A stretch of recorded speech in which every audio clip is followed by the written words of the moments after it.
Ils l'ont élu dans le silence sacré de la chapelle Sixtine, à l'heure où les cloches du Vatican résonnaient dans le ciel de Rome comme une promesse venue d'en haut.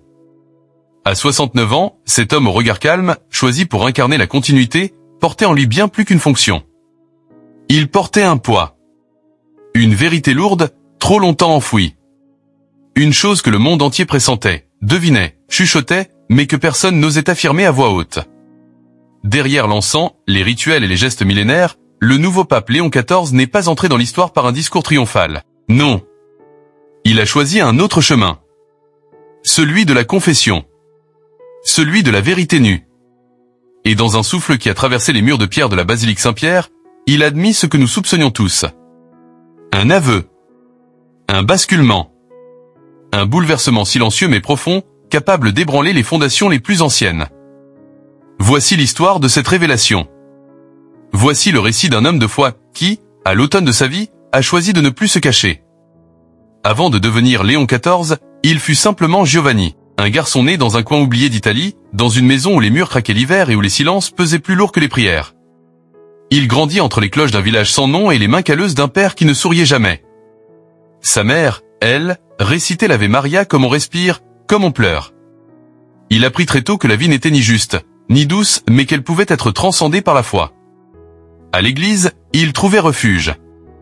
Dans les chants liturgiques, il entendait autre chose, une promesse. Une voix intérieure.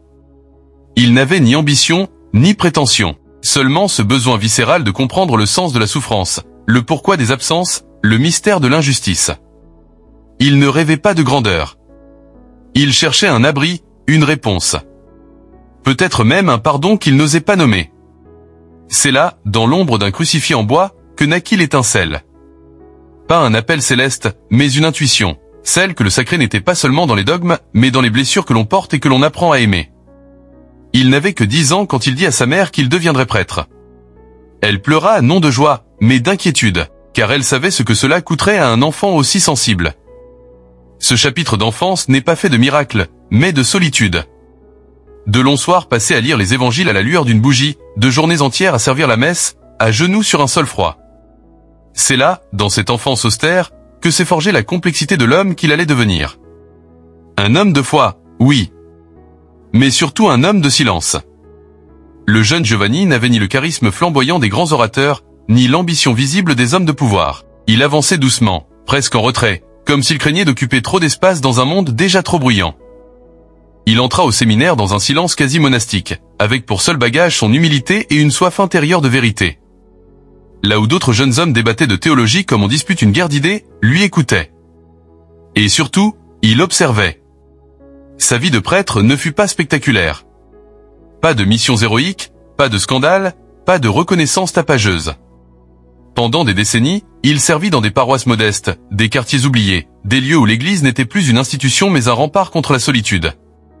Il parlait peu, mais ses silences touchaient. Il ne cherchait pas à convertir, mais à comprendre. Il ne jugeait pas, il accueillait. On le disait effacé, mais on revenait toujours vers lui. Parce qu'en sa présence, on se sentait vu. Il gravit les échelons sans jamais les convoiter. Vicaire, puis curé, puis évêque, presque à son insu. L'Église voyait en lui une âme stable, un homme loyal, fidèle à la tradition, mais surtout, une figure rassurante. On le plaçait là où les conflits menaçaient, parce qu'il calmait. On l'envoyait dans les synodes délicats, parce qu'il écoutait. On le promut cardinal sans qu'il ait jamais levé la main. Il acceptait, sans résistance. Non par ambition, mais parce qu'il croyait en l'obéissance. Et peut-être aussi, parce qu'il n'osait pas dire non. Mais dans l'intimité de sa conscience, une autre voix persistait. Une voix plus trouble, plus humaine.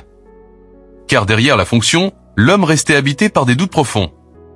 Ce n'était pas Dieu qu'il remettait en question, mais l'institution. Les compromis. Les silences imposés.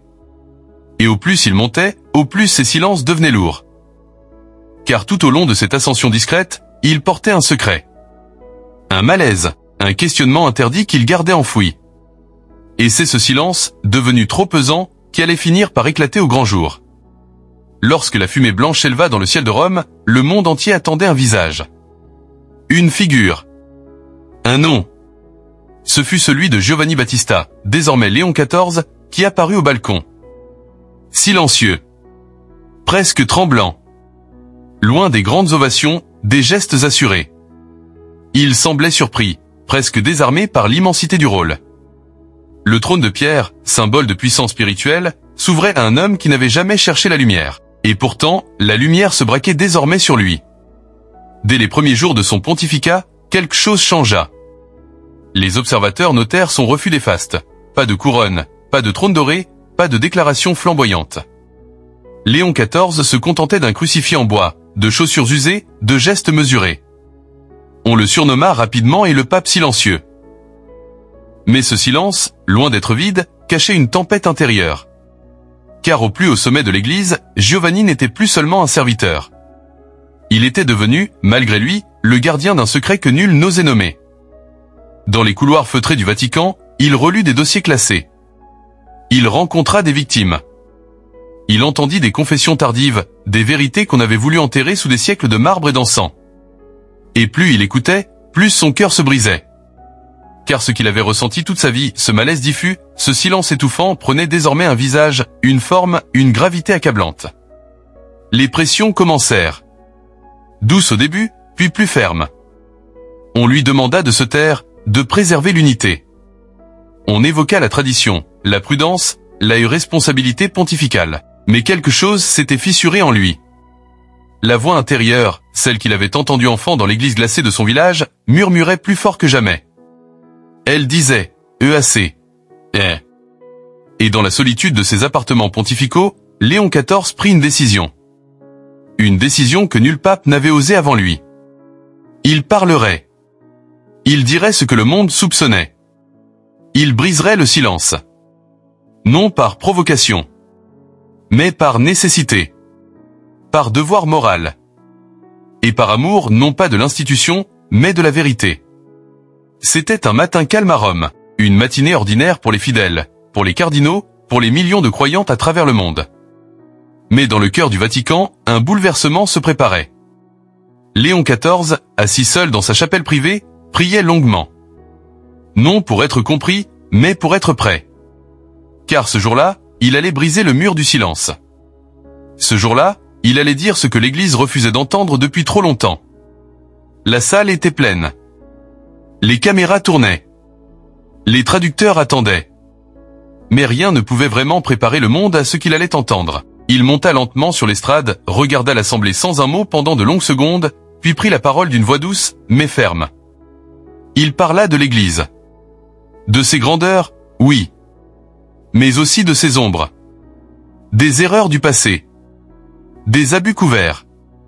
Des âmes brisées par le silence complice de certains hommes de foi. Il ne cherchait pas des coupables. Il ne désignait personne. Il n'attaquait pas. Il avouait. Au nom de tous. Au nom de cette institution qu'il aimait et qu'il savait fragile. Il dit, nous avons failli. Nous avons fermé les yeux. Par peur. Par orgueil, par obéissance mal placée. Mais aujourd'hui, je vous le dis en mon âme et conscience, la vérité ne doit plus jamais être sacrifiée au nom de l'ordre. Un frisson parcourut la salle. Les cardinaux baissèrent les yeux. Certains pleuraient. D'autres restaient figés. Pour la première fois, un pape ne parlait pas pour défendre l'Église, mais pour reconnaître ses blessures. Il disait tout ce que tant d'âmes avaient hurlé dans le silence. La honte, le doute, la douleur, l'abandon. Il ouvrait une brèche, non pour diviser, mais pour guérir. Et dans ce moment suspendu, quelque chose changea. L'Église, si souvent perçue comme immobile, vacilla. Mais ce n'était pas une chute. C'était un pas en avant. Un pas vers l'humain. Vers la vérité. Vers la lumière. Après l'aveu, le silence. Non pas celui de la peur, mais celui de la stupeur. De la digestion lente d'une vérité immense, trop longtemps contenue. Les journaux du monde entier s'emparèrent du discours. Certains y virent un geste de courage. D'autres, un scandale. Certains crurent à une manœuvre. D'autres, à un éveil. Mais lui, Léon XIV, n'attendait pas d'applaudissements. Il ne cherchait pas à convaincre. Il avait simplement dit ce qu'il fallait dire, ce que sa conscience lui murmurait depuis toujours. Dans les jours qui suivirent, Il refusa toutes les interviews. Il ne donna aucune explication supplémentaire. Il retourna à ses gestes simples, à ses habitudes austères, comme si rien n'avait changé. Mais tout avait changé. Dans les couloirs du Vatican, les regards étaient plus lourds. Certains évitaient de croiser le sien. D'autres s'approchaient discrètement pour lui serrer la main, les yeux brillants. Et pourtant, un autre changement se fit sentir, plus discret, plus lent. Des langues commencèrent à se délier, des dossiers oubliés furent ouverts. Des voix longtemps réduites au silence trouvèrent enfin un écho. Ce n'était pas une révolution. C'était une fissure. Une faille dans le mur.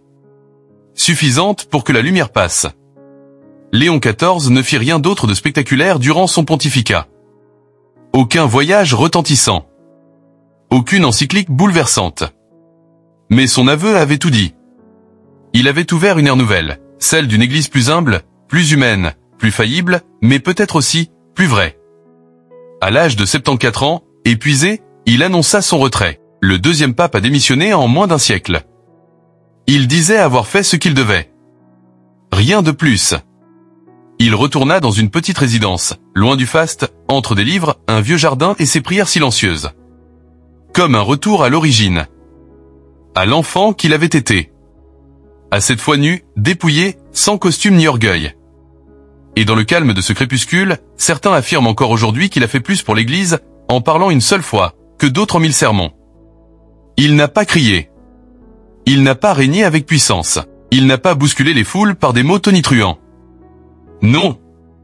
Léon XIV, c'est le pape du murmure. Le pape de l'aveu fragile.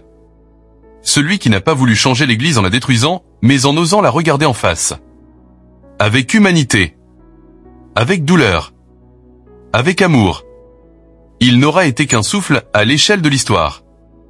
Une parenthèse dans une institution millénaire. Mais ce souffle, ce murmure, a réveillé une vérité que beaucoup n'osaient plus espérer, que la foi peut coexister avec la lucidité. Que l'amour de Dieu ne doit jamais servir de voile aux fautes humaines, et que parfois, il faut avoir le courage de poser la couronne pour relever ceux qui sont à terre. Léon XIV, à 69 ans, n'a pas bouleversé le dogme. Il n'a pas inventé de grandes doctrines. Il a simplement dit ce que nous soupçonnions tous. Et dans ce simple aveu, il a offert quelque chose de rare, une trace de vérité dans un monde de symboles.